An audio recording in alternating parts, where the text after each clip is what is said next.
All right, I yeah. have my father's All right, Navy so uniform. very sorry for the technical difficulties, but we are live and in process at this time. We already said the pledge, right?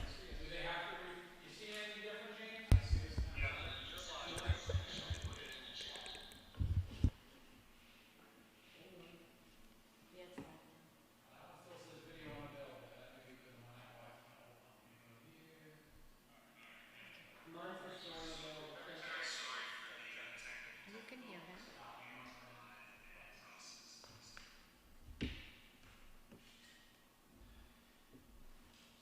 Okay, thank you everybody. Sorry for the delay. We got the computer problem resolved. We have conducted the pledge, and we're now going to start with the superintendent's report. And we will move right to the return to learn presentation from the superintendent. Now will that get shared on? It's on board docs. Yeah, so if anybody wants to follow the presentation It's not going to be on the along, screen? it's on board docs. Okay. So we have the presentation set on board docs, so if you would please go on our board docs page and you can click on the update return to learn for tonight's meeting. You can see my full presentation there, but I will speak to it right now. So our goals for our return to learn program remain the same. We have three cornerstones of our return to learn program: maximize the time that our students and teachers are with each other in classrooms, establishing and following the necessary safety measures in order to minimize the transmission of illness, including COVID-19, and also recognizing and respecting the difficult challenge that some have, that all have in this situation, regarding health, regarding food, regarding learning, family issues, and anything related to daycare, etc. There are serious issues that people are challenged with, and we have to recognize and respect those. So as we had made a decision last Tuesday regarding our delay of in-person learning, and came to the broader understanding that we needed to begin the year in a remote learning online academy, I identified several areas of measured headwinds. So these are the things that stand in our way of being able to open fully with our hybrid model, or fully with all students in our schools at any given time. So as we're going to go through these tonight, it's clear that each of these is measurable. Some of these are things that we have full control over and we need more time in order to put them in place. And some of the elements we don't have control over because they're from the New York State Education Department or from the Department of Health. So I will read through each of these. First issue, health and welfare protocols from the Department of Health currently seem to work for business and offices. They do not appear to be vetted for school districts. The status of this right now is unresolved. So we need some significant help from the Department of Health in order to make sure that the protocols that are created work for schools. For example, isolation and quarantine rules and regulations, testing and tracing. Schools are not set up to be able to test anybody, children or adults, for COVID or any other illnesses. That would have to come from the healthcare industry or from the Department of Health. And this is whether it's a COVID illness or a non-COVID illness. So let me describe an example for you. If we have a child or an adult, any person in our school, and they become ill during the day, and the illness has characteristics that mimic or are similar to that of a COVID illness, immediately we are going to contact the Department of Health and seek guidance directly from the Department of Health on what to do. The person, the adult or the child, will be isolated right away, but the question is, what do we do with everyone else that was around that person? And the Department of Health has to give us absolutely clear understanding of what it is that allows for us to keep operating, what mitigating elements must be put in place so our school can remain open. Because we are getting conflicting information from different state organizations, whether it's the Education Department, the State Department of Health, or local Department of Health, about whether we should immediately close the school, or just the classroom, or just that individual be isolated. And that is something that has to be clearly identified and defined before we can open. The timeline for us to get that resolution from an agency outside of us is ongoing, and it's a DOH responsibility, and we will work to get that information. Student transportation. So we have to look at our bus saturation. How many people do we have on buses? We believe that we are in a good place in our process on figuring that out. We did delay our survey that was going out for families to let us know if they were absolutely going to be riding the bus or if they were going to be driving their children to school, because now that we are in a mode of a temporary pause for in-person learning, we're obviously not going to be running any bus runs right now for regular school. But we know that in our hybrid model, we were going to be having less than half of our children, because a third of our children were already signed up for online academy, so we're going to have less than half of our children on any given day that would be coming to our schools, and we would be getting from our survey results, a significant number of people driving their children to school. Therefore, the saturation level on our buses would be very, very low. So to be able to keep masks on and also distance on our buses. So we believe that our progress there was very good, and we were in a good place. Cleaning classrooms, cleaning during occupancy of our schools, specifically to classrooms. We believe this is an unresolved issue right now, and I'm talking about staff and supplies cleaning after a person or people use a space. So there are certainly some issues regarding some supplies. However, our supplies right now are very strong. We don't know what our burn rate is going to be on our supplies. For example, how quickly will we go through soap, how quickly will we go through sanitizer, paper towels, etc. But that is something that we would use a touch-and-go approach to. Establishing who's responsible for cleaning surfaces in classrooms is something that we have to get some clarity on from regulations. There is clear regulation regarding when children can and can't be present while sanitizing and disinfecting is occurring. So the 144-page guidance document clearly says children cannot be present while there's disinfecting and sanitizing occurring in a particular space. The question that we need clarity on is, can a child be responsible, and can an adult in the same room be responsible for their own personal hygiene for themselves and their own personal space, meaning their desk? Is that the same as disinfecting and sanitizing? And we need clarity on that in order to get that element to be in a status of good. Right now, it's an unresolved matter. Cleaning during occupancy in non-classroom spaces, we believe this is resolved. Custodians are going to be cleaning our spaces when they are not occupied, whether they're classrooms or offices, and that would be fine. They can go in, they can sanitize, they can disinfect. They have plenty of equipment to be able to go in on a nightly basis or even during the day when a space is not occupied, either by students or by adults, and clean that space, sanitize it, disinfect it, and we believe that is a resolved issue. Mr. Cavazza's staff is prepared for that, and we believe we have the supplies for it. Can you just put the slide ahead? Oh, yeah, thank you. Scheduling. Scheduling two different programs. Scheduling the hybrid model and the online academy model is an unresolved matter, and this purely is one of those that we just need time.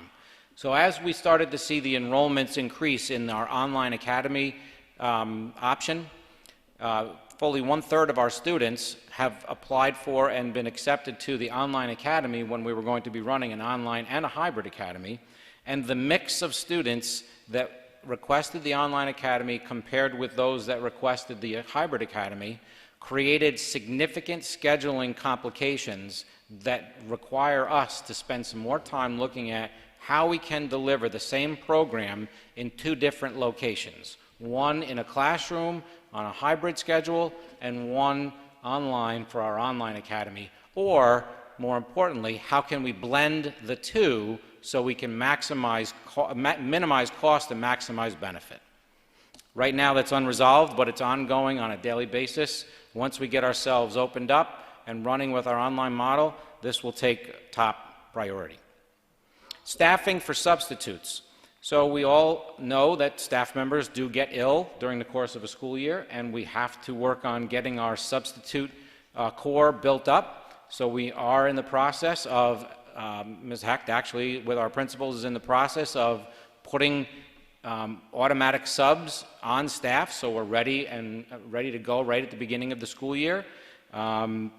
We have a couple of hills to climb with that regarding how do we process through a substitute in the morning. So, for example, if a staff member calls in sick first thing in the morning at 5 or 6 o'clock in the morning, somehow by the beginning of class, we need to make sure that that sub gets connected with that teacher's login information, shared documents, and anything needed for the lesson, because we are working in a very high-tech world. It's not just a matter of opening up a plan book. This is an online world.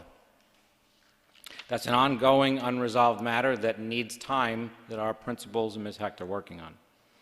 Training on health and safety protocols as required by the plans. We are in good process there. Our medical director is working with our staff to develop that training regimen. Plus, the CDC has a wealth and high-quality training materials between videos and print materials, so we believe we're in a good place there. Deep cleaning each night for staff and supplies. We're in a good place. Again, Mr. Cavazza is on top of our supply structure and also staffing, so we believe we're in a good place on progress there, on our process there.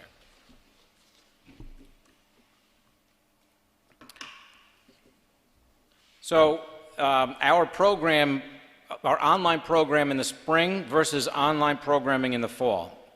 I believe that we are in a good place here. We do have some elements that we want to fine-tune, but I know we have a very talented staff, and I know this is going to be difficult work.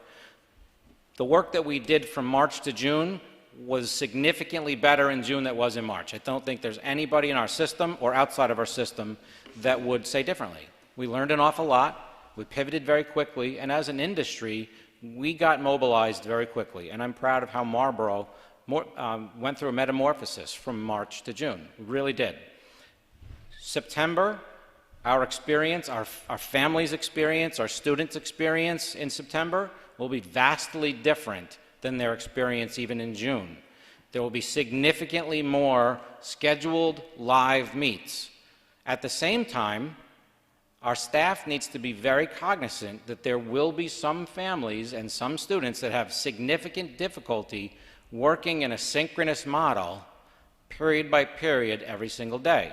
So staff members will need to work through with their colleagues how they can store and post assignments, videos, and lessons so that if some children have difficulty, and it may not be regular ongoing, it may be a child is sick on a particular day, or there might be some other instance. God forbid there's an issue where there's an illness of COVID in a family and there's a pause for some time because of some serious illness. We will need to still supply that child and that family with some flexibility and some options. And that's something that we believe we are close to resolve, but there are some details that our staff will have to work through as we get ourselves into the first few weeks of September. Devices for K through 5. We know we have our devices for 6 through 12. Sixth graders will be getting a schedule for receiving their devices shortly. We are going to be outfitting K through 5 with devices. The youngest will be getting iPads, and then the rest of the grades will be getting Chromebooks. Ms. Hecht is working on a schedule with our building principals on how to get those devices out. We will get the devices prioritized to families that can't get devices on their own or don't have enough devices to start. Those will be prioritized. We do have an order for 500 Chromebooks that has been on order now for, I believe, about 3 or so weeks, give or take. We expect that in, hopefully, earlier than later. We're hearing that it's a November ship date. We're hoping that it's sooner than November, but it's a supply chain issue. Regardless, we are going to get those devices into families' hands as soon as we get them, and we will get as many of the devices that we have on a cart or in a classroom or in stock right now out into families' hands, and Ms. Hecht is working on that with our principals. Temperature scanners at school entrances. This is in progress. We have ordered or purchased temperature scanners that resemble metal detectors at the entrances of our schools. Those will be installed the last week of August or the first week of September. I believe it's more towards the first week of September, correct, Mr. Bakatsias? Yeah. First week of September, and that will be a temperature scanning system that everyone that walks through it, their temperature is scanned, and if you have a temperature above the set point, then it will mark as temperature, and that person would then be secondarily screened by our medical staff, and then also if there is continued, if there is actually a temperature, that person would end up going into isolation and going home. We believe that that is a fail-safe measure that extends our safety plan beyond asking parents to make sure, please don't send your children to school if they're sick. Temperature is not the only indicator of a COVID disease. So we want to make sure that if your children are sick, if our staff is sick, please stay home until you're well. A significant issue is funding uncertainty. We have a very strong fiscal position, and in a few moments I'm going to be going through our fund balances and our reserves. Our funding structure, our reserve structure is very strong. We are in a good fiscal position. However, we are dependent upon two major funding sources, one being taxes and the other being state aid. Our governor has threatened and actually has put out publication as recently as today that he may have to put a hold and a reduction to school districts for 20% of our aid. There's a caveat to his release today, his press release, and the caveat is if the federal government comes through with additional funding for the state, he will release this 20%. If they don't, he may need to cut that 20% of aid to school districts. There are some intricacies to his ability to do that. The state legislature does have a small role in negotiating how the 20% gets cut, but ultimately this is something that produces for a school district funding uncertainty that adds to our challenge for headwinds against opening. And really, as stewards of our school district, we've got our board leadership team here, we've got our administrative leadership team. We are the stewards of the welfare of our children. And we have to ask ourselves, which is what brought this body to making the decision Tuesday night to hold off on in-person learning, but can we keep our children and staff safe? The items that I just presented are the headwinds that ultimately led to the answer to that question Tuesday night as being not yet. This is going to be a work in progress for us. We are going to do a 2-week update at every board meeting so we can give the Board of Education an update administratively on where we are with tackling each of these issues. Rather than setting a date at which we are targeting an opening, we looked at it as we've set out metrics that we're going to use as issues. And once we reach a critical mass that these issues no longer force the answer to the last question to be yes, and it turns the answer to, to be no, and turns the answer to yes, we can operate safely, we're opening our doors and we're moving to the hybrid model. So that really is the approach that I'm advocating for this body to use in marching forward, and I am committing to this public, to our children, to our families, to this Board of Education, that this will be our work, period. It will be the work that we will conduct, and I will keep this board and this public updated on our progress. And again, those things that we can control, we will work through as judiciously as we possibly can and make sure the board understands the pluses, the minuses, the costs, and the deficits. Anything that we can't control, we will push on those bodies and make sure that those bodies help us move to yes. So, Questions from the board in reference to the return to school? Anybody? Yes, Mike. What changes have we made with the transfer with quality? all right, you have Talking to to talk your to your microphone. What changes have we made with quality relative to the busing in terms of we're looking at making payments contractually? Is there some savings we're realizing? Just to let the community know where we're at with that. Well, we're fortunate that our contract is very specific, that we only pay for services that we get. So every contract is different, but our contract is very specific.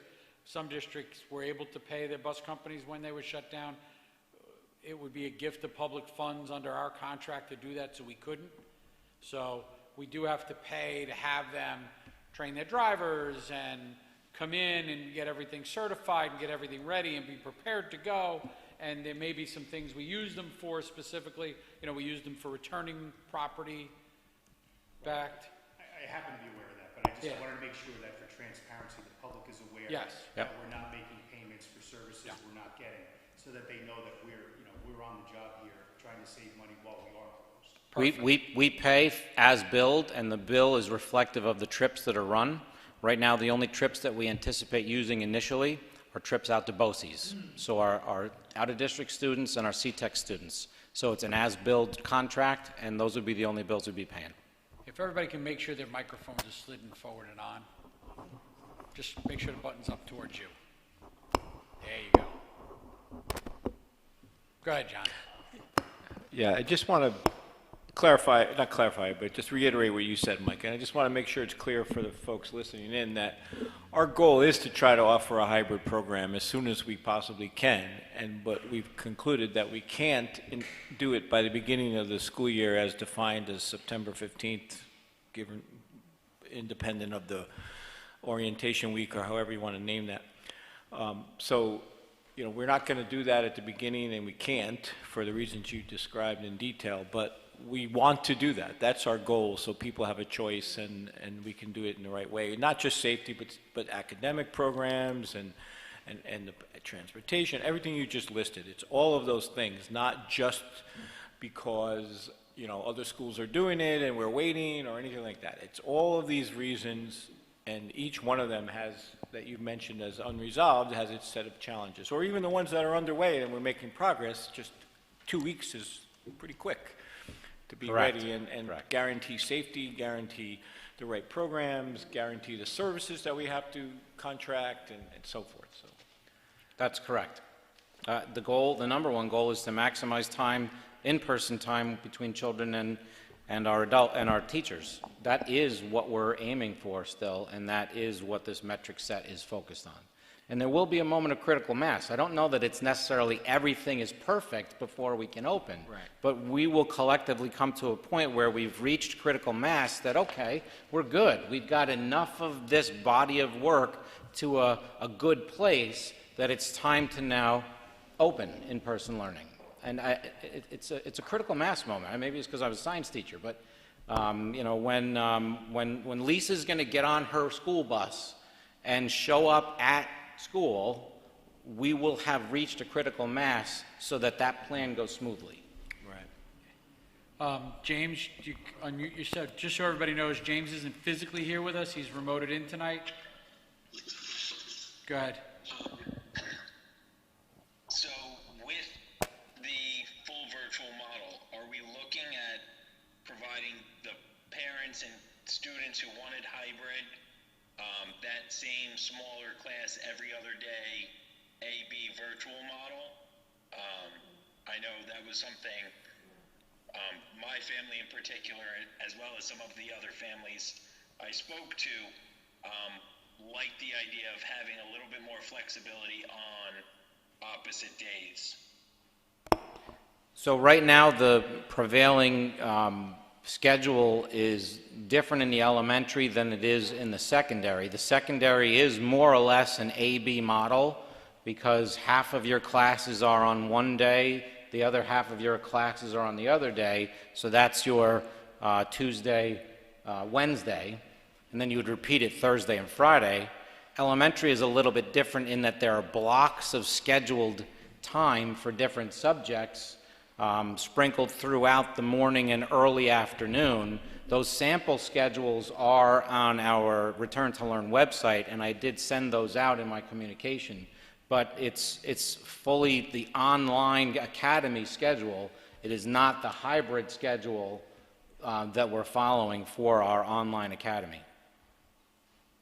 But our principals are listening, as is Mrs. Hecht, so this can also be something that we tweak and adjust as we start getting into the fall. So the goal is not to just set it and forget it, it's to look at a start and then refine and restate as we move through the fall, through the September month, and get it better and better. Joanne? I know, Mike, you put up schedules on the website. I did. I know you put schedules up on the website, but Some of the questions parents had was, are you going to do it timely every day, like structured? Like, say, you're going to start at 8 o'clock, by 12:30, it's over if we're teaching online. So that was one of the questions that some of the parents had asked me, and I really did not have an answer.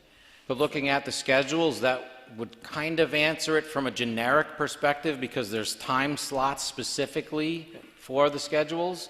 But actually, the specific question then, would, rather than general, the specific, principals are going to begin communicating specific schedules with teachers, classes, and then teachers are going to begin communicating syllabus, course expectations, and things like that very soon. So the questions to those for example, you know, if I'm Patrick and I'm going to middle school and I'm going to first period online, what's my schedule? It's coming.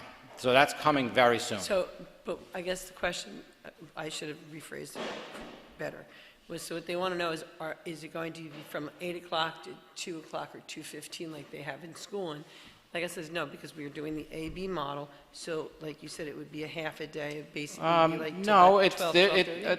you have to really look at the schedule. The sample schedules kind of give you out. So I don't have them in my hands, but it's not like a regular school schedule, but it's a pretty robust day. I mean, there's a lot of time that students will be working. It doesn't mean that they're going to be live in front of a screen all the time. So you might have a 42-minute period in second grade and or in let's say seventh grade. Let's make it seventh grade, and the first 20 minutes might be live with the teacher, and then the children break out into smaller groups and work on the work that was just assigned by the teacher from the lesson that was just taught as their own little Google Meet. So it really it depends. So the answer does depend upon what's going to happen in the next 2 weeks. The samples would say they start around 8:30 or 9 o'clock and they run through about 1 or 2 o'clock depending upon their grade level, but the specifics will be, for some courses it's going to be significantly more intense, for some it's going to be less intense. Yeah. It was just a question parents Yeah, asked. good. Thank Yep. you. Karen? I've gotten some parents that are concerned, they want to know how encore subjects or specials, if they're going to actually have them, like media, art, music, and they're just concerned that those might be put aside, so. Definitely not going to be put aside. Great question, thank you. Specials, physical education, music, art, PE, PE already, a library, those are all going to be happening. The schedule for those are being worked on right now by the elementary administration and ultimately the teachers, weaving it into their online schedule. So yes, we are having those, including band, music, and lessons too. So we're working on all of those pieces right now. Again, these are the things that contribute to one of the metrics that the scheduling piece is very, very complex, and we need our people back so we can create those schedules. But the answer is yes, we are having those. Any other questions from the board? Two things, Mike.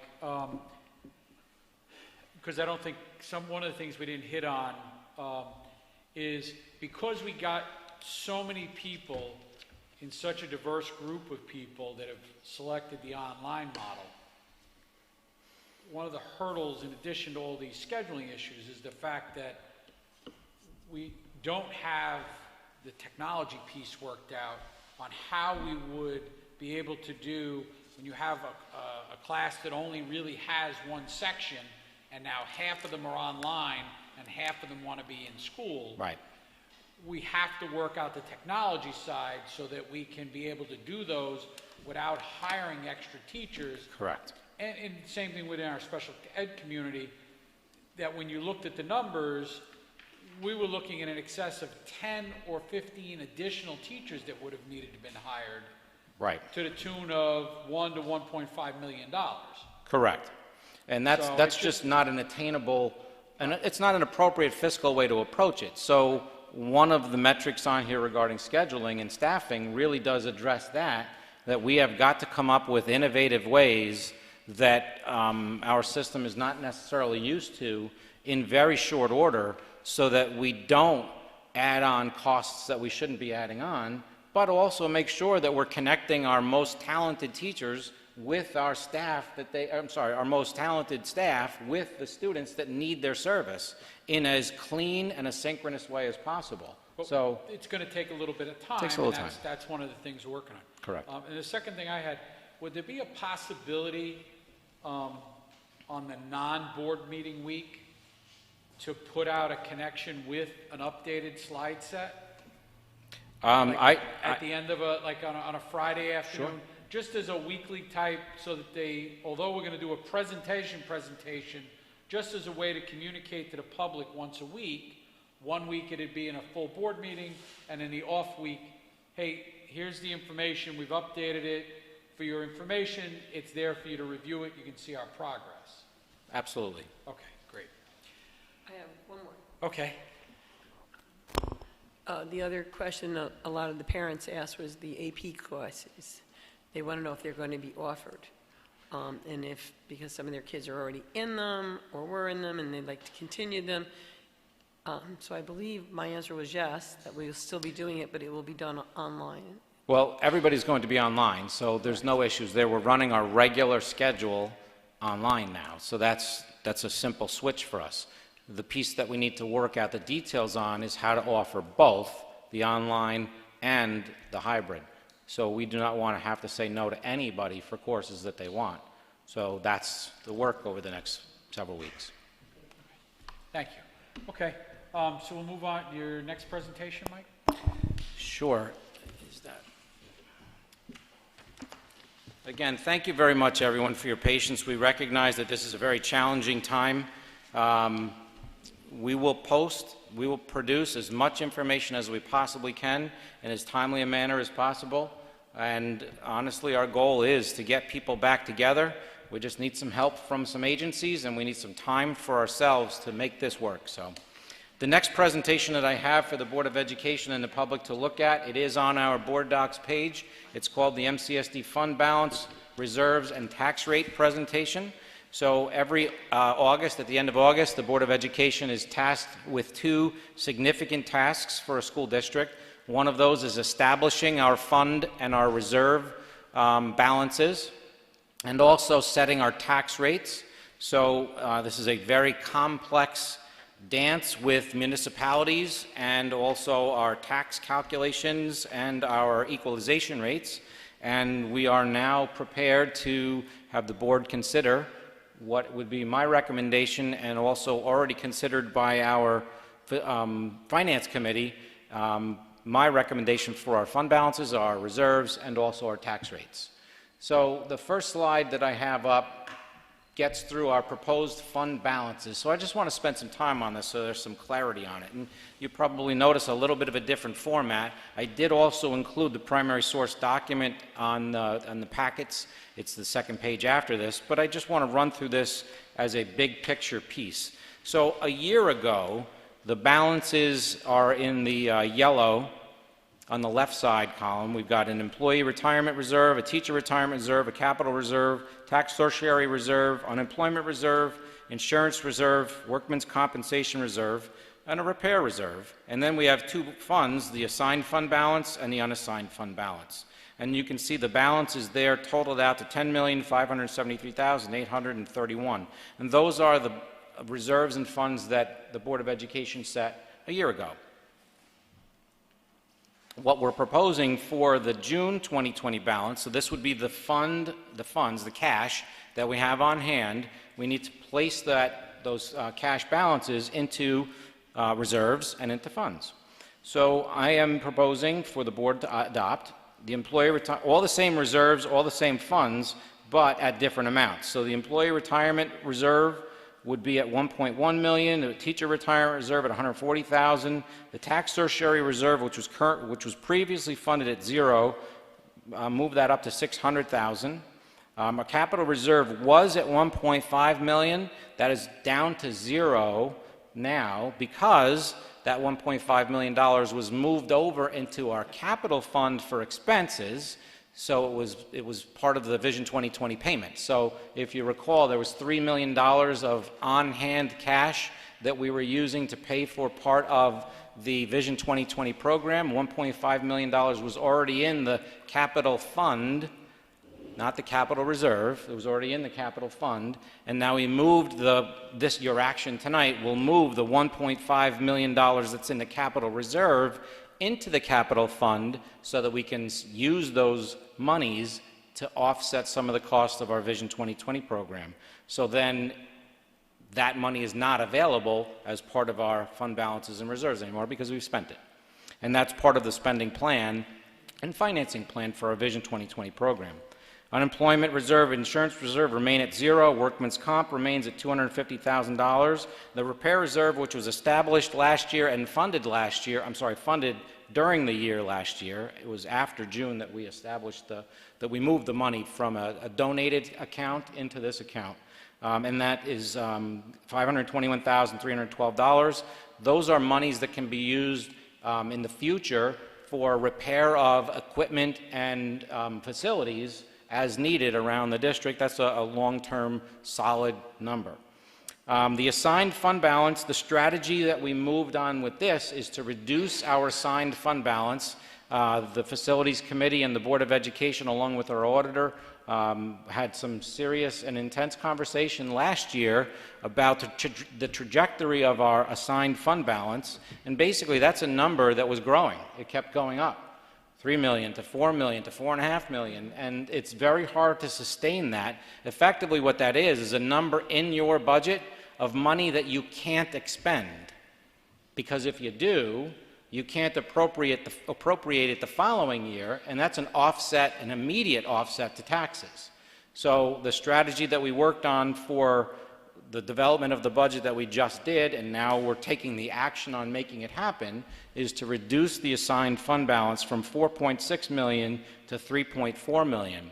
And then our goal would be to have that same conversation again in our mid-year financial update to see if that's another fund or another area that we want to look at continue reducing that amount down on a multi-year basis. The unassigned fund balance by statute is allowed to be 4%. So the logical question is, why am I proposing the unassigned fund balance, which is just cash on hand that doesn't have any assignment to it? So it can be used for any purpose when there's a need. That doesn't mean we can just spend it on anything, but if we have a funding shortfall, if there's an emergency, if there is some kind of an issue that is an imminent threat to our fiscal position, this is the money that would get used for. So here we are in a situation where the governor is threatening a 20% cut in aid. Our aid package is somewhere around $16.5 million or so. 20% of that would be about $3.5 million, give or take. So this right here would be the hedge against any true aid cut. So if the threat becomes reality, this right here would be the fund that would help us weather that significant storm. I'm not saying that, go ahead, Governor Cuomo, we're good, make the cut. That would be a horrible thing for this school district. But I'm saying because our financial position is so strong, because we've been doing so good at tightening up the strings, and because boards from today and past have taken the right actions to tighten the strings where we should, we have plenty of unassigned fund balance to weather a storm. That does take us over the statutory limit. As you see, we're at 6.69%. That's over the 4%. I absolutely will take the comptroller's audit indication on the audit when they designate that we've exceeded the statutory limit and we need to take corrective action. I'll bring it to this group.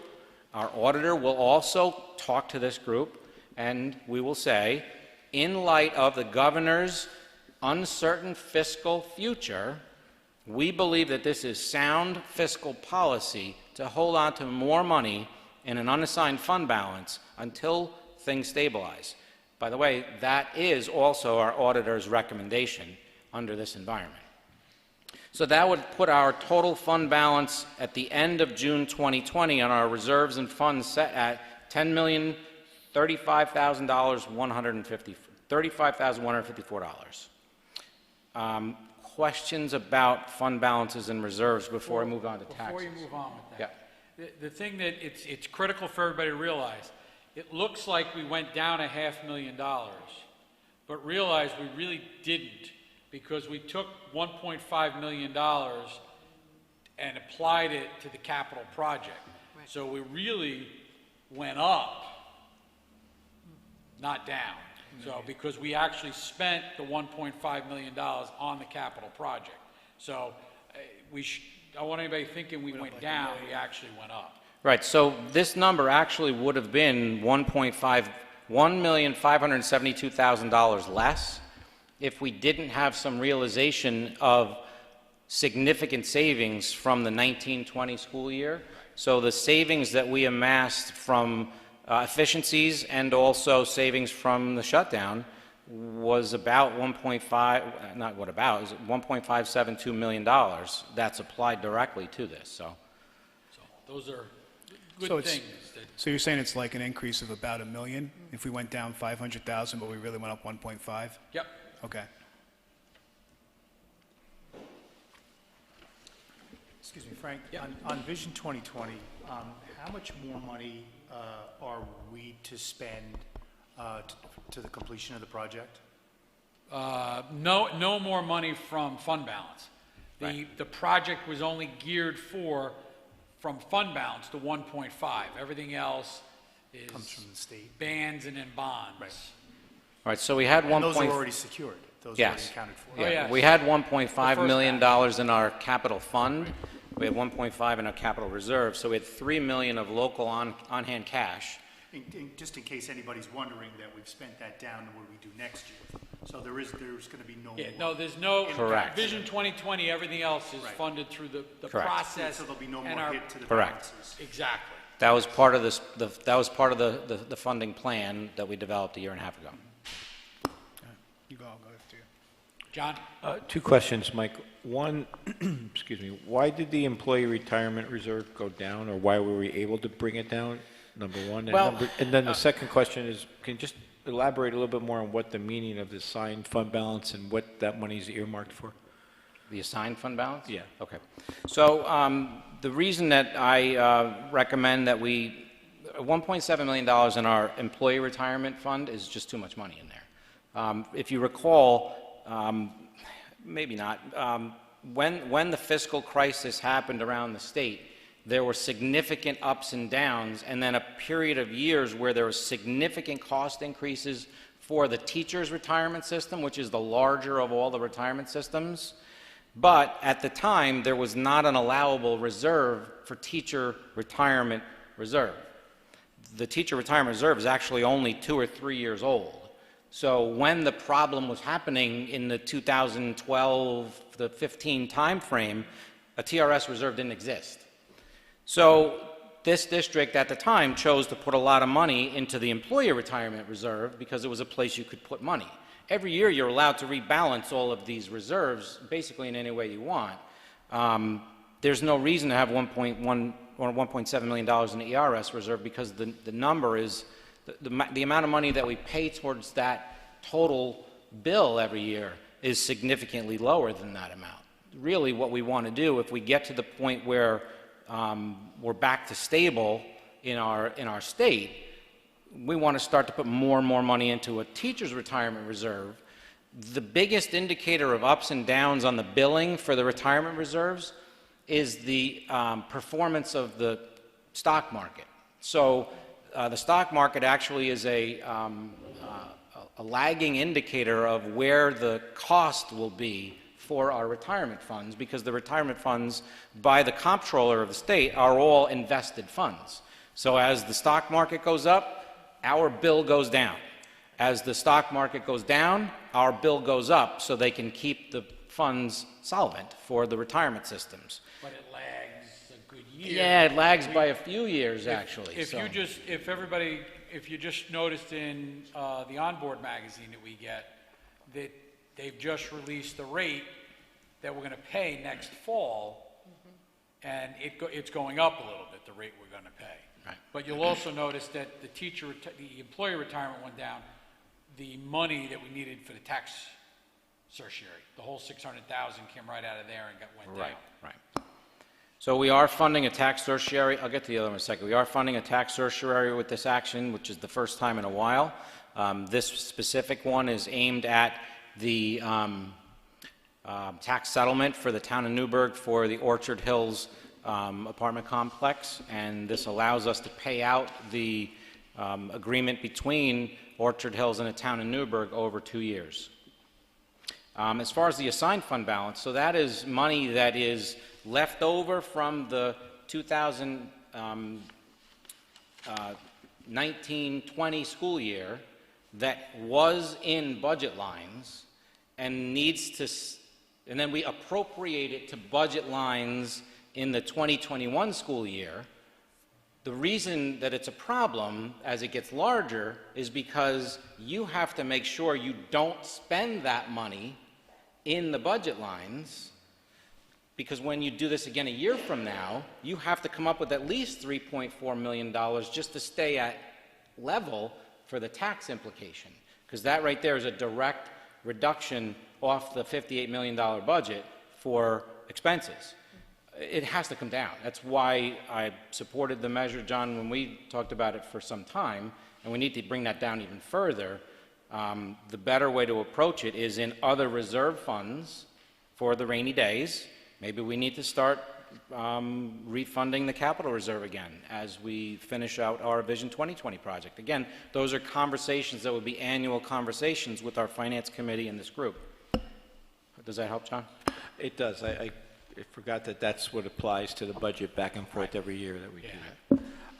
I would like to just add to your comments about the unassigned fund balance, because I was in the finance committee meeting over this week as well.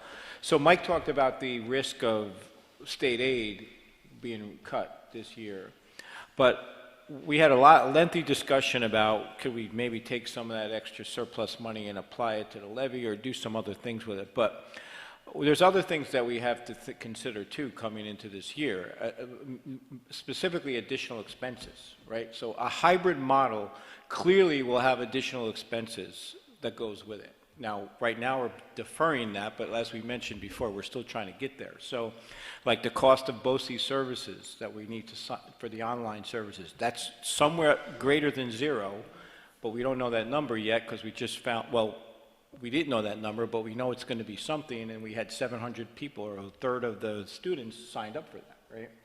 We also had some special ed requirements that were uncovered after seeing the names of people that signed up, right? When it comes to special needs, it's individual based by name, so when you have to see the names before you know what that means and implies the additional costs. Also, the protective equipment, as Mike said, we have a good stock supply right now, but we don't know how fast we're going to go through that. So we're going to probably be some additional costs there, not to mention whatever else comes up, right? So the combination of the risk of revenue loss by the state, which some people think is probable, not just maybe, but obviously it's anybody's guess. The fact that we know we're going to incur some additional costs with the hybrid model whenever we do that, and just the whole uncertainty that's in front of us, we thought, you know, as much as we'd like to potentially apply that to the levy, additional levy or whatever, you know, to maybe help out the taxpayers, we don't want to get to a point where we're into the year, we get these significant cost overruns, and then we can't do anything. We can't take that money back out of the reserves or out of the levy that we would apply it to, and wind up potentially talking about having to reduce services or reduce program, right? Because we could very well be in the middle of the year having to deal with that, right? So it was a lot of discussion because we were really thinking, wow, we have an opportunity where we save some money. Could we do something extra, knowing that the community is going through such economic turmoil? But at the same time, we could have worse economic turmoil coming forward. So we're trying to balance that out, and that's why we wound up taking the $1.5 million and putting it in that agreement. Well, at least the recommendation coming from the committee was what Mike is proposing here to in fact do that, to take it, put it in the fund, and hopefully, if none of that happens and things somehow go better than expected, we can have this conversation in the middle of next year during the first beginning of budget cycle to say, hey, maybe we can apply something to the levy. Especially, we didn't get there yet, but especially when you're looking at the tax rate reduction that the actual Marlboro is going to see. Actually, most of the towns are going to see in our school district anyway, independent of any of that. So Those are my next slides. So just wanted to add to that, it wasn't just revenue, it was also, the expectation of fear, to some extent, of extra expenses that could hit us big time this year, and being able to, again, weather the storm, as Mike put it. So just wanted to add that comment and an explanation as to why the Finance Committee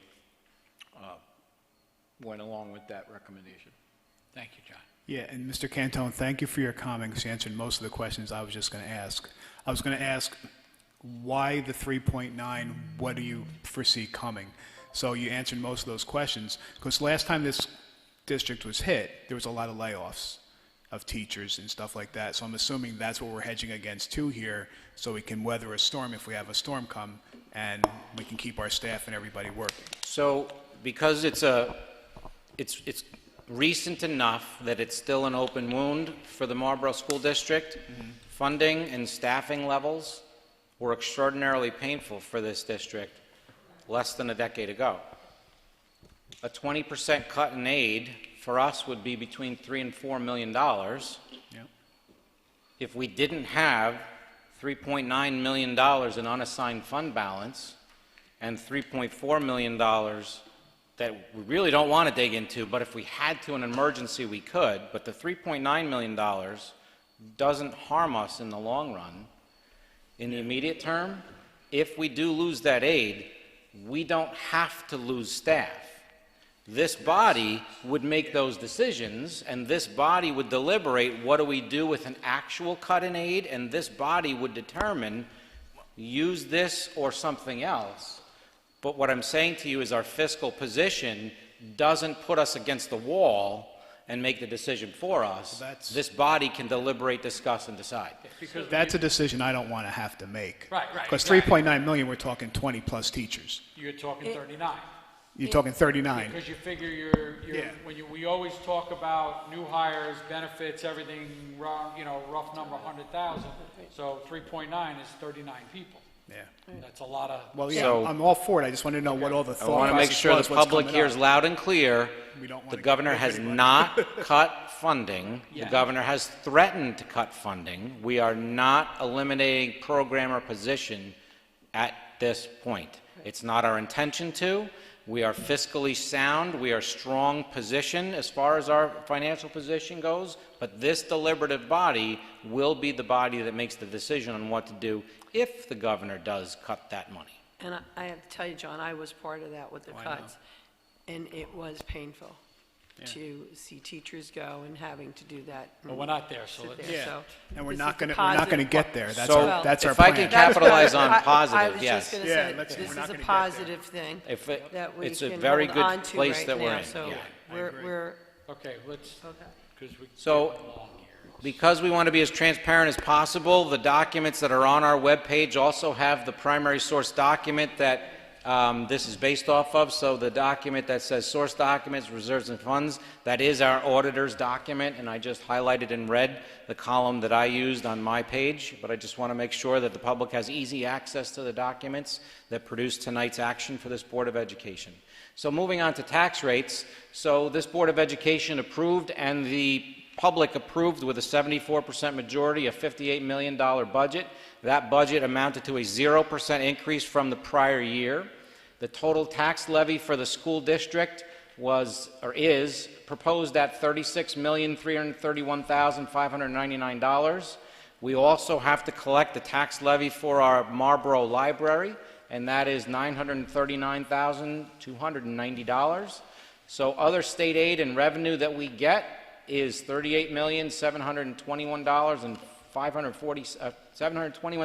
$721,546.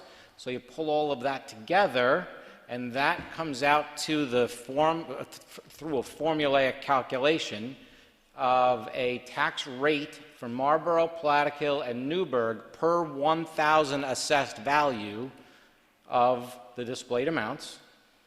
For Marlboro, the tax rate drops by 1.95%. For Plattekill, the tax rate is up by 1.09%. And for Newburgh, the tax rate is down by 0.15%.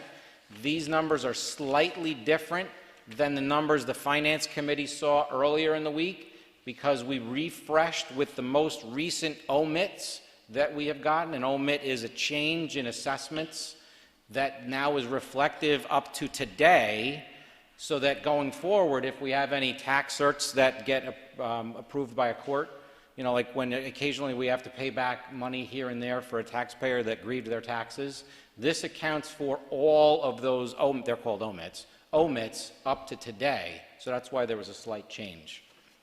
Before we get to questions, let's get to the next page because I think. So how does that turn into a tax bill? So what I decided to do this year was I decided to actually create, and thank you very much for our business office and Sue Smith who put this all together, working with the assessors and our tax calculation team. I put together what will be more or less your bottom line tax bill if you have a $200,000 home. So if your home is worth market value of $200,000, equalization rate gets applied to the three different municipalities. The municipalities, by the way, propose that equalization rate to the state, and then the state uses a formula to decide if they're going to approve or not the municipality's equalization rate. So this is a negotiation between towns and the state equalization office. So Marlboro has an equalization rate of 90%.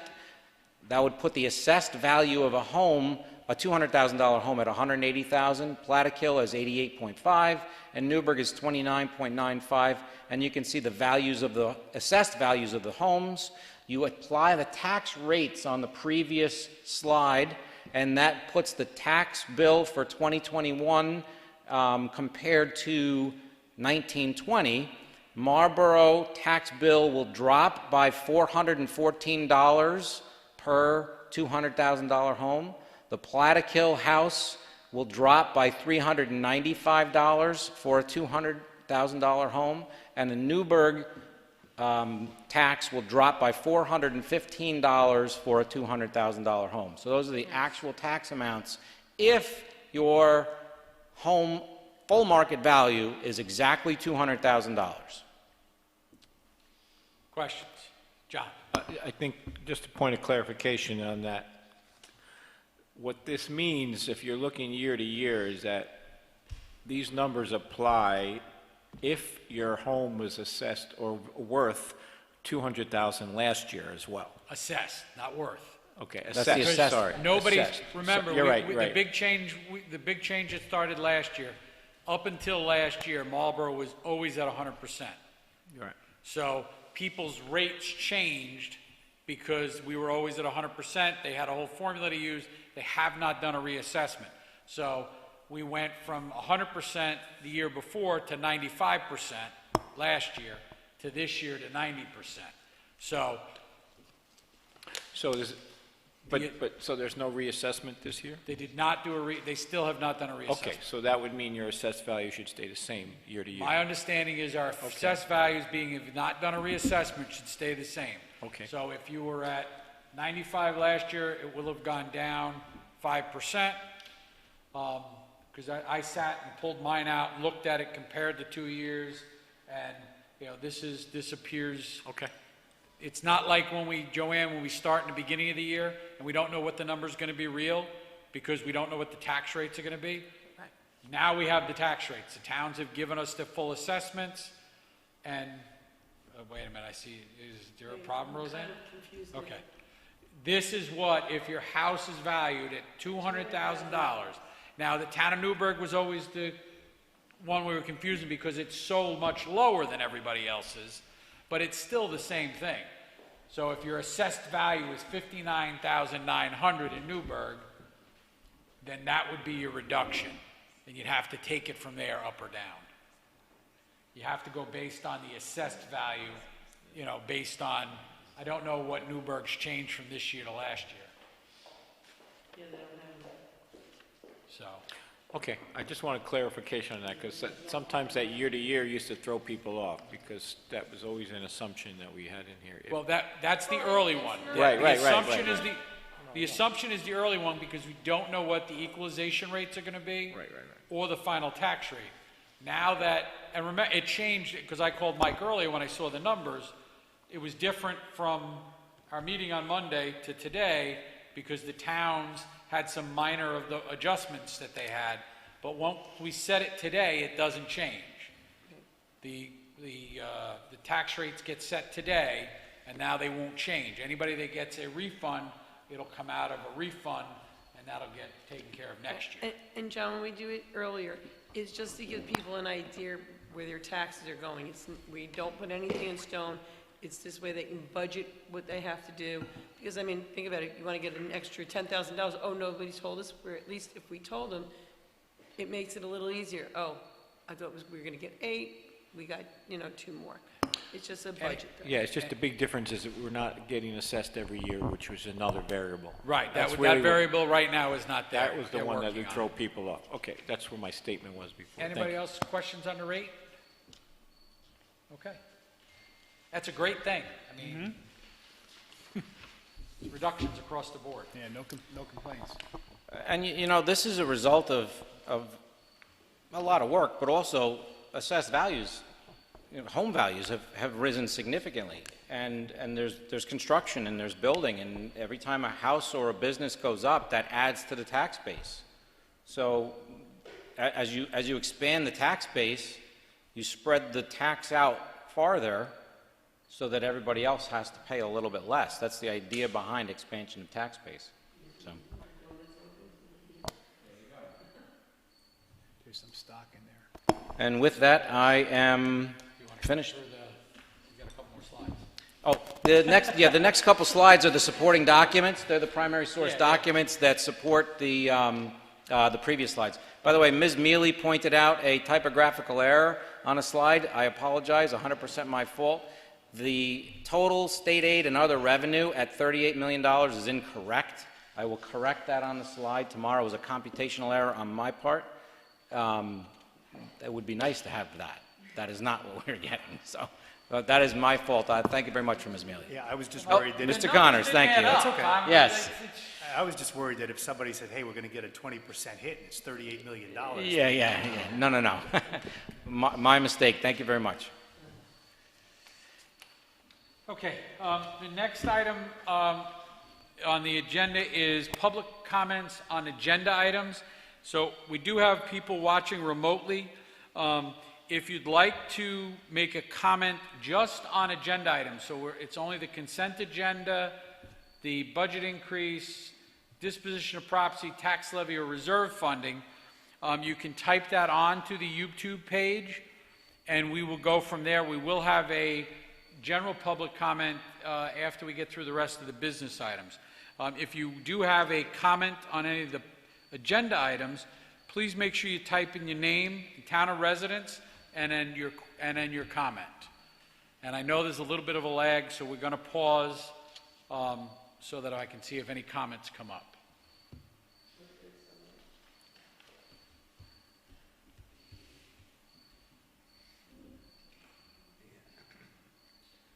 He is inside the building.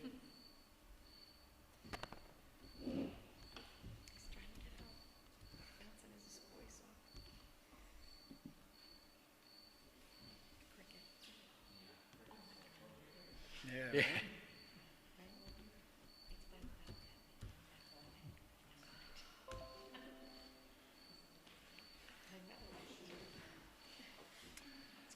Okay, having no comments on specific agenda items, we'll move on to the consent agenda.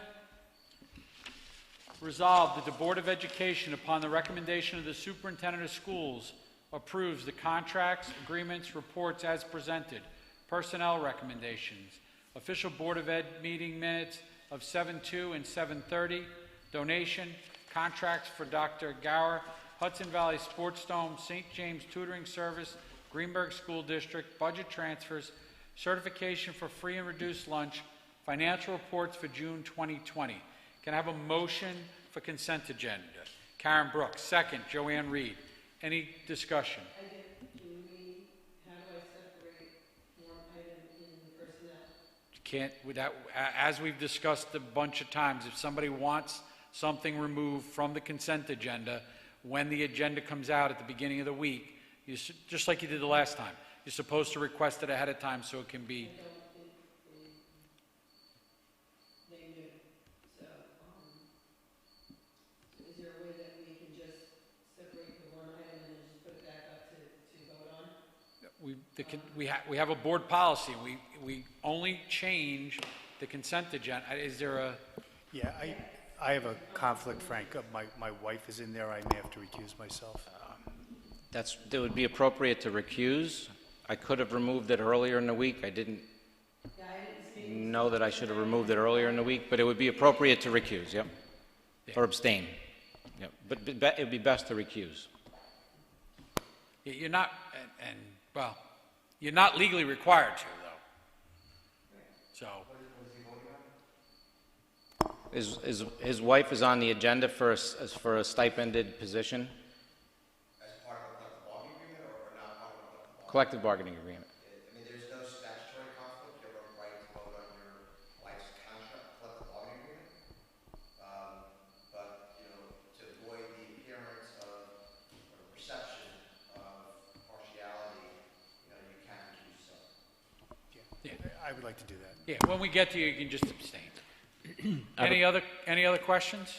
Yeah, I have a question on the sports dome. Does that contract or the fee only when we use it, assuming we use it for Correct. sports? Correct, it's an as-used fee. Yeah, so if we have sports and if we use it, that's what we'll pay. And Correct. it's a little more money than last year, Correct. the rental fee. Okay. So like, do we use that now for practice? There's no in-person, sports are on hold right now, so. No, nothing. And I had a question on the budget transfers.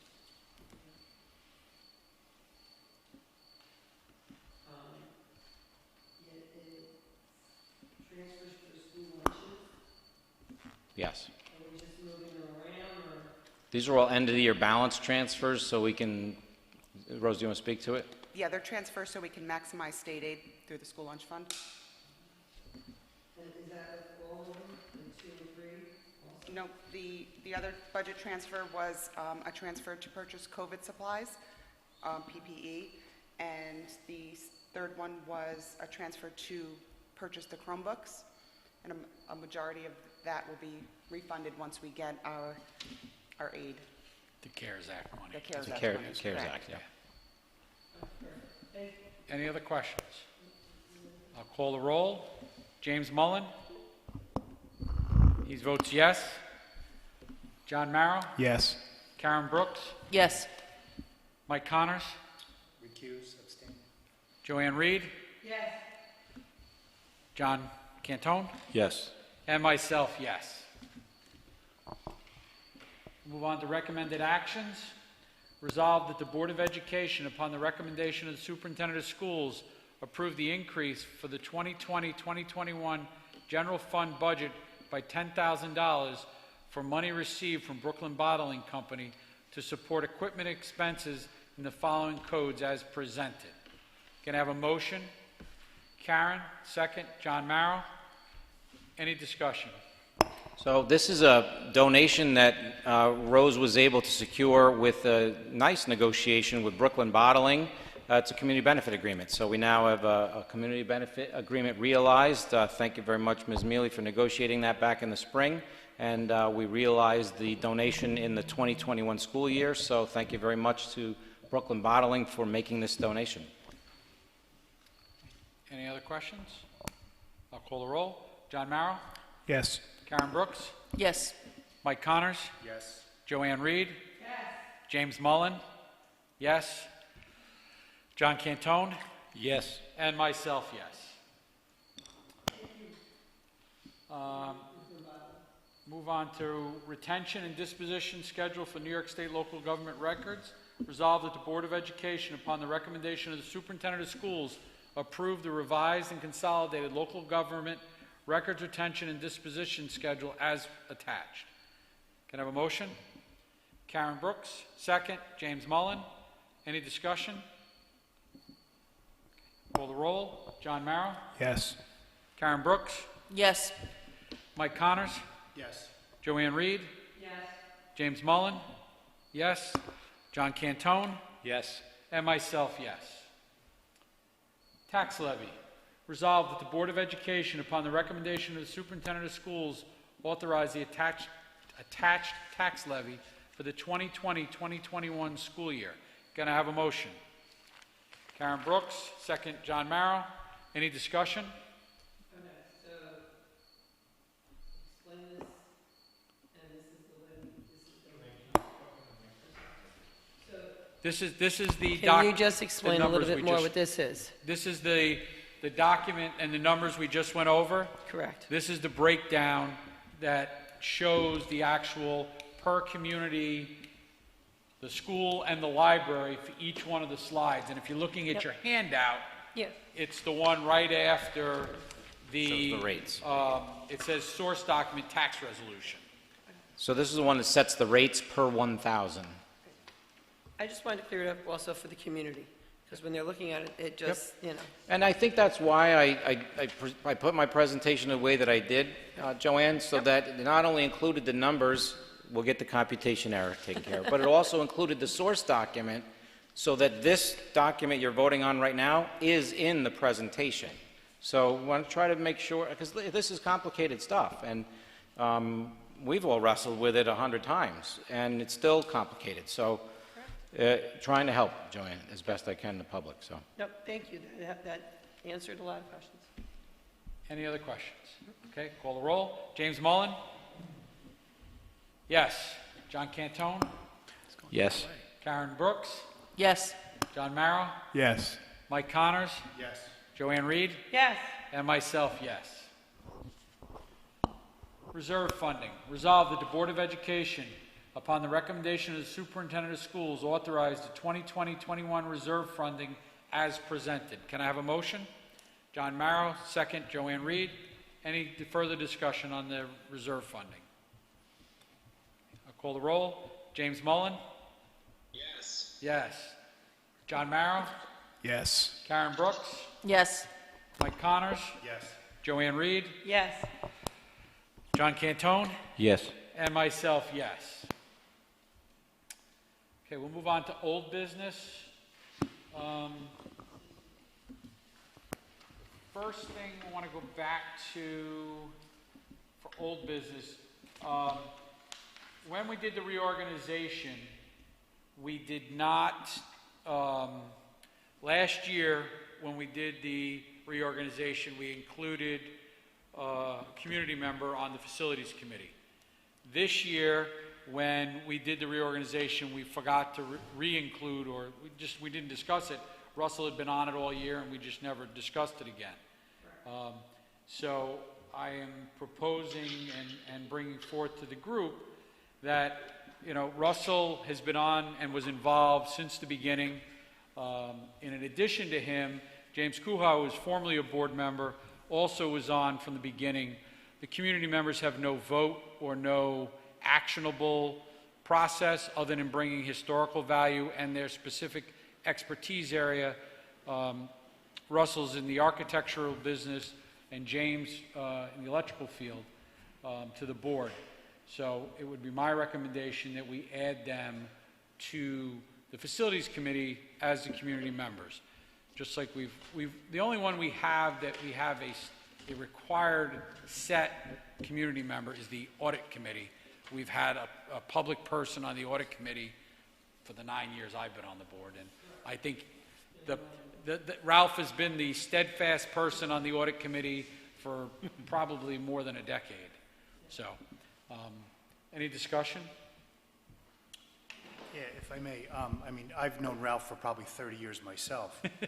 But where the other two are concerned, both James and myself are new to the board, and, you know, I have no idea who they are. I may have met Mr. Kuha once or twice at board meetings, but I have no idea, you know, who they are, what their expertise is, or what have you. I'm also not aware whether or not they were consulted or confronted about the possibility of taking the position and what their reaction was. And I understand that with one of them, who's a Central Hudson employee, well, Central Hudson has thousands of employees. So are we getting the best one? So in trying to be the best steward to the public, I think we ought to be armed with a little more information before we act on that. Well, I can say they were both on the facilities committee since we started the planning for the Vision 2020 project, and were integral parts of it. You know, Russell got off the board. The board felt it would be critical for him to stay on to bring that expertise. And again, James, in a management position at Central Hudson, has been a good, not only a diverse thing. We all have different backgrounds. He brought a diverse area from the community, as a board member, but also his position with Central Hudson is a benefit to us. And again, it doesn't affect. We're limited on the number of board people that can be on these committees.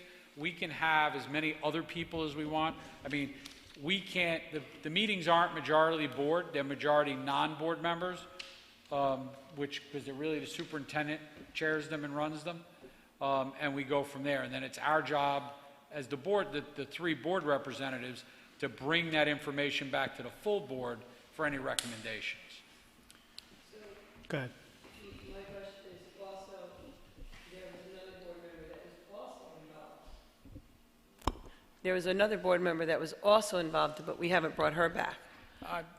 Did we ask her if she wanted to be involved? I've spoken to Susan, and she has her hands full right now. Okay.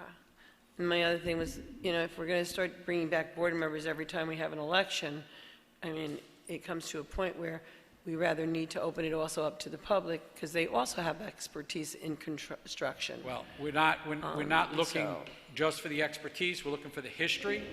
And we're not saying we need to have we have a construction manager and an architectural firm that we've hired, but these people were in from the very beginning of the planning stages.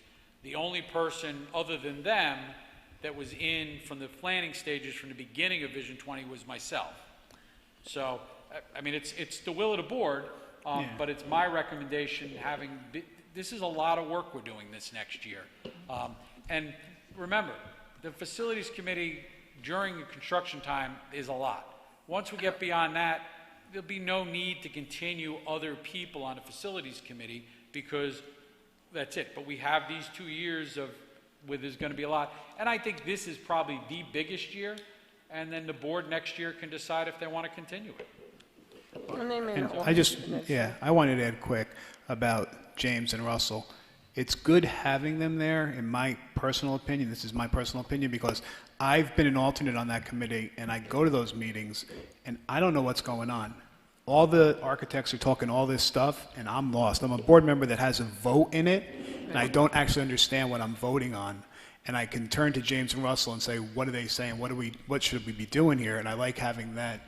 And I know them from working with them on the board. I just like having that in that position. So that's my point on it. And I get that, but my thing is also, I mean, I like both of the gentlemen. I'm not saying anything bad.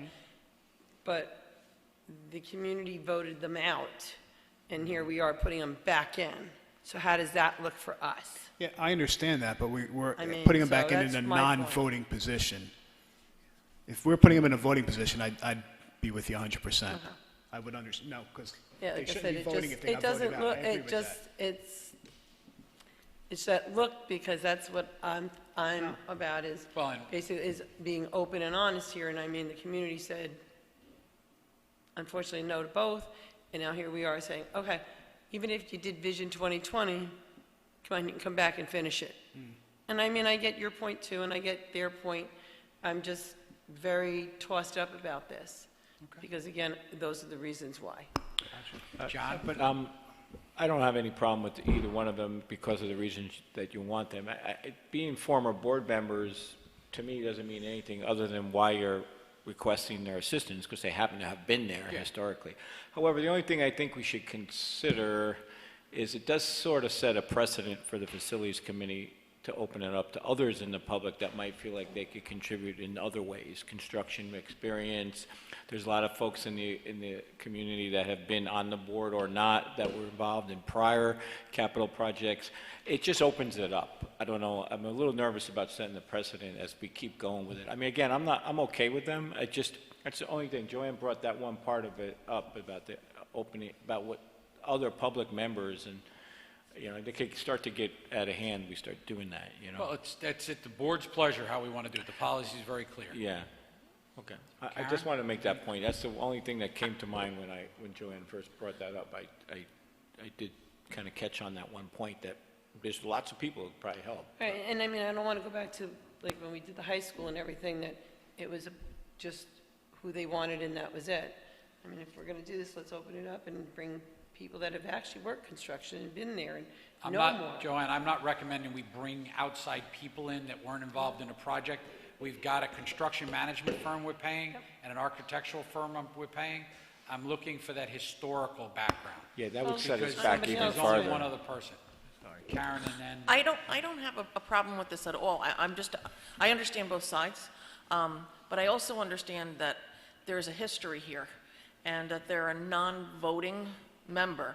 So it really wouldn't be saying that this is something that the public voted them out. It's more of a transition for us to make sure the process goes through. And I know the one individual was very instrumental when we had the big problem at the middle school.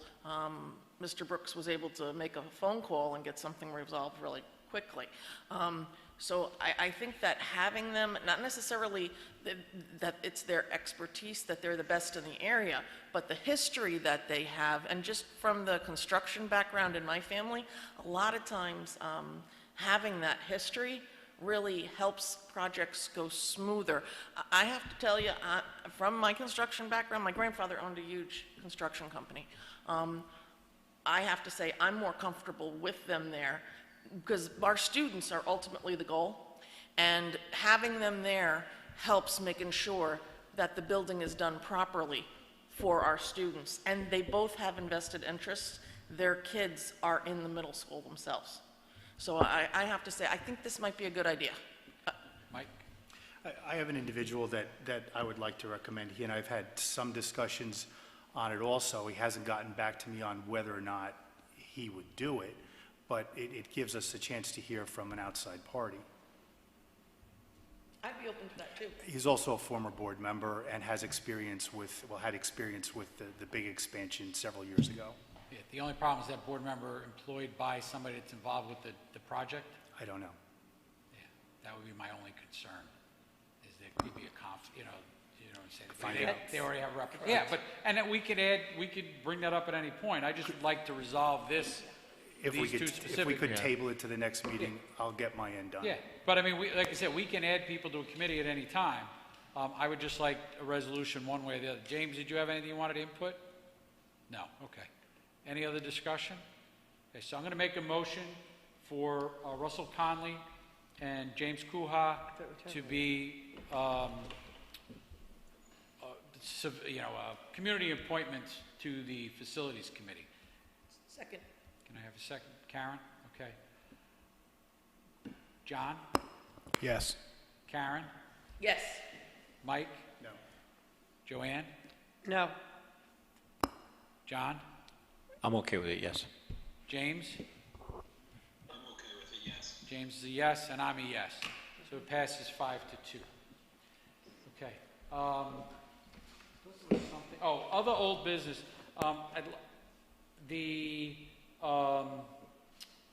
We have checked with council, and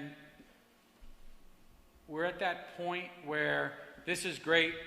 This is the only way we can run these meetings going forward is in person, because the Zoom and Google Meets and all that has just been very difficult when we're trying to have lengthy conversations. We can have our board meetings in the high school auditorium with a maximum of 50 people. So that would basically mean, because of our normal setup, that we'd be able to allow 38 people from the public or 38 guests, and our auditorium is well large enough to set up distancing in there. We will still live stream them That's on my YouTube, question. but questions, because the problem with us talking and trying to get questions is we're not getting, it's not questions, it's the other thing. It's community bringing comments on the agenda or comments to the board. As we all know, the board meetings, although they are public meetings, they're not meetings of the public. So it's the public comes, gives their comments or concerns. We don't get into a back and forth at the meetings unless it's a specific forum like we just did for the 3 nights with the community parts. And then we take in that information, and that's what we're supposed to use to help us, guide us as we do our things. So I would propose that starting at our first meeting in September, 2 weeks from now, that we would transition to in-person meetings with the public at the high school. Is everybody good with that? I'm okay. Okay. I mean, is Mr. Brooks and his staff okay with any extra work or anything to do with keeping the place sanitized or anything else that goes with that? I mean, We'll manage whatever we have to do. Okay. The board's privilege, or if the board's pleasure is to go to the high school and invite the public, let's go to the high school and invite the public, and we'll manage through it. I'd love to do it here, room's not big enough. No, I don't. You know, the high school's preset, and we'll work on, between now and then, we'll work on a layout so that we're up on the stage and not in the pit, so that we can actually see out to everybody that's in the audience, and then we can hear their questions clearly, they can hear us, but the public that can't make it to the meeting can also watch us online. So, and we'll also have the email address that we'll have set up for the board where they can submit comments that way. We can't do the YouTube because it just doesn't work. It's good, like I said, when you're trying to answer some people's questions, but for the board organization, it doesn't work. So, does anybody else have any old business? I do, Mike, and I know we talked about this, I think, and you mentioned it again maybe tonight, but can you elaborate a little bit more on the schedule? Let's just call it for the high school. I think the middle school is similar, where the remote instruction schedule, you said something about it, instruction being 2 days a week versus 4 days a week, or maybe I misunderstood it. But can you explain just how the actual instruction is going to take place for... I'll do my best. Okay. In a generic way, because what I'm trying to do at this point is now push all of the detailed questions back down to the buildings and then ultimately to the teachers to then roll out to the families, because a generic answer is really me repeating the schedules that I sent out in a generic way. So the best estimate we have right now for our planning is that in the elementary school there's a block of time for multiple subjects throughout the day that roughly runs 9 to 1, give or take a little bit. 9 to 1:30 I think maybe, but again, we're talking general. The high school is a little longer but similar, but it's the 9-period day split over 2 days. So Tuesday you would have half of your, or let's say 1 through 4, and then Wednesday you would have 5 through 9, and then vice versa for Thursday and Friday. That's our current thought right now.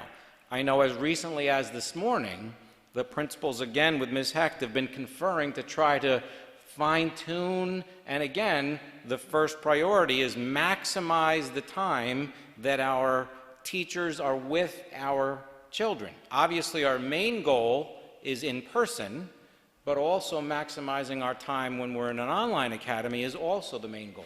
So the more and more, the closer and closer we get to instruction happening, we're going to continue to fine-tune and expand that schedule once those people get back to us. So again, that's the goal, more and more time when teachers and children are live with each other. Is the logic of splitting it across the days to allow more flexibility for those who can't hit 1 through 9 every day like they would if they were in school?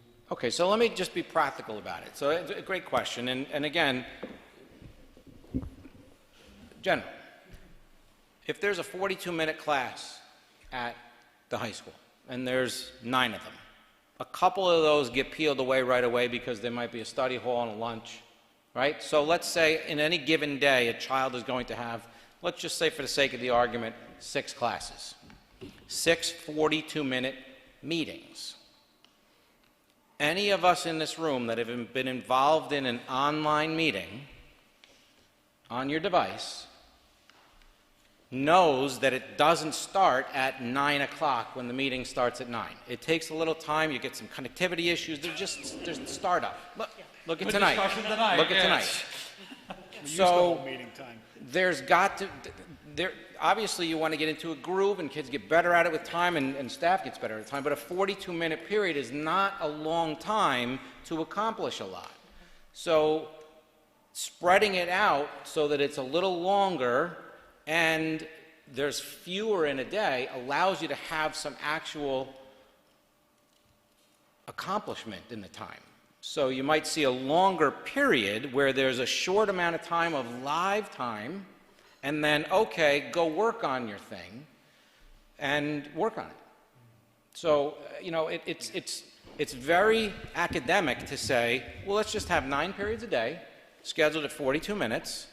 You're only going to have 7 classes because one's probably a study hall and one is a lunch period. And you just go 42, 42, 42, 42, separated by 3 minutes. None of us in this room could handle 7 42-minute meetings. None of us could. So that's really what it comes down to. I've been trying to figure out how can I get people to grasp it's different when you're online than when you're in a classroom. Yeah, and my point on this, because I'm in the classroom, as everyone knows, obviously, I can say it enough times. A teacher will figure out the way to meet with that class on Monday, give them their 10-minute or 15-minute lesson, and give them enough work. And there's websites that the kids will be on where the teachers can check in on them while they're working on Tuesday. It won't be like they're not going to math every day of the week. The teachers will be given enough work. You know, they might not be meeting every day, but they'll be giving enough work where they're doing their math every day of the week. You know what I mean? Because I think people get confused between, if my kid's only going to get math Monday, Wednesday, and Friday, and they get nervous about that. Well, I know the teachers, it's not going to happen. Their point of reference is last spring when it was sometimes different and sometimes it was non-existent. I call a spade a spade. There were some times in the springtime where the lives were non-existent except for minimal, you know, check-ins at the end of the week, and that's not okay. We need more than that. There were also a lot of, listen, the staff and the students did the best they could in the spring. I'm telling you, it will be vastly different this September because our people have learned a lot, our families, our children, and our teachers have learned a lot about the right thing to do and are retooling to do significantly better. You made a good point, too. I have been on 7 45 to 1-hour meetings in a row through lunch or whatever, and it's exhausting. Yes. And you don't get time to write your notes. 180 straight days. Well, yeah. No, And plus, this is a different animal, because in the spring, I'm we were just going saying 2 in weeks at a time. We're going to open, we're going to go, and we're Yeah, not, I'm not and we're trying to not. compare it to the This spring. is I'm different. just- Everyone this- knows from the The start. explanation makes sense to me. I couldn't picture, you probably had said it before, maybe not to the detail, but. Yeah, but no, John, you're bringing out a point that we get in a million questions about. Yeah. And I think this was a good conversation that, I know you're bringing it up, but they haven't stopped. It's still, these are the same repeated questions that are coming up, And they're so. reacting to them right now. Right, yeah. So, Right. Karen? I just have to point out the other perspective, too. The beauty of online learning is that it gives you almost an amount of time that you can even put into a class. So for those kids, like in high school, I can tell you I was one kid that always wanted to take an oceanography course. And with my schedule, with all the AP classes, with all the classes I was taking, I could never take some of those extras. This is something that one of those kids, if there is something out there, they might even be able to add that to their schedule and take those courses that the block 9 periods wouldn't allow them to ordinarily take. So I view this as an enhancement, and that a kid that wants to go a little above and beyond, even special ed, try something that's not in their ordinary schedule or wouldn't fit in the day with all the services that they have to have, this opens up new windows for them. yes, I am a girl that sees the glass as half full, so I see all the optimistic and all of the positive things, but I think this is, if done well, can really bring a lot of positives to our students and a lot of enrichment to their lives too. Joanne? Mine is just short. All I want to say is, last spring, it was a learning curve for everybody. Our teachers, and they did their best that they could. Our students, some of the kids got lost in the shuffle, some of them didn't. So you know what? We're starting September. Let's start it off fresh. We learned, and I think let's go positive. That we are going to get this done, and the kids are going to learn, and the teachers are still doing their best that they can do. So I'm going to go positive, and I do believe we will go back into the buildings. I am pretty sure of that, but let's start off positive. Yeah, I know, I wasn't trying not to be positive. I have to explain this to my daughter who's listening in on these meetings. Hopefully she just heard all that because I couldn't explain it really accurately, but now I do, so thanks. Okay. Any other new business? Okay, so any other items?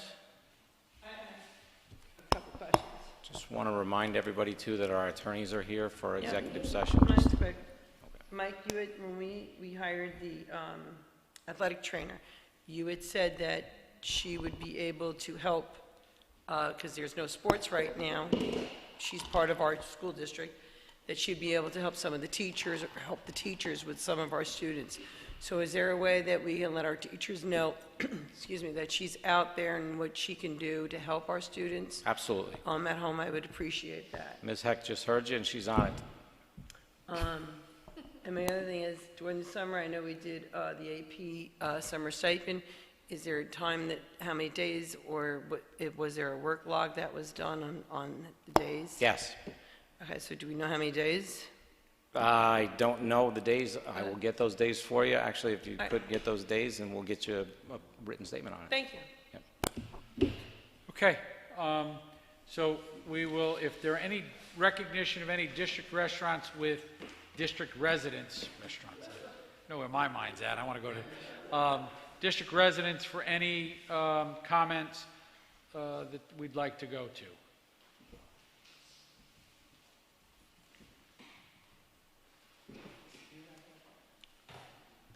I did see some questions about CTEC, and I can help that a little bit. Oh yeah, why don't you touch on those? So there is a customized schedule right now that is being developed between all 17 component school districts in Orange Ulster BOCES and Orange Ulster BOCES. It is a complex matrix that is customized for every school district and every BOCES, every program in BOCES. So stay tuned. Mr. Lawler and Ms. Thomas and the high school guidance counseling staff and the CTEC staff at Orange Ulster BOCES are working on it feverishly, and it is a work in progress, but there will be a CTEC program. We are busing children to CTEC, and we are waiting the final details of those plans as it's being worked on. Well, it's 9:30 at night. It's not being worked on right now, but it's being worked on every day, so. That seemed to be the only ones there. So with that, I'm going to make a motion to go in executive session to talk about contract negotiations. Karen, second. Joanne, all in favor? Aye. Aye. Any opposed? There'll be no action after our executive session. Thank you very much, everybody. We will see you in 2 weeks at the high school. 2 weeks in high school. 2 weeks at the high school. We're not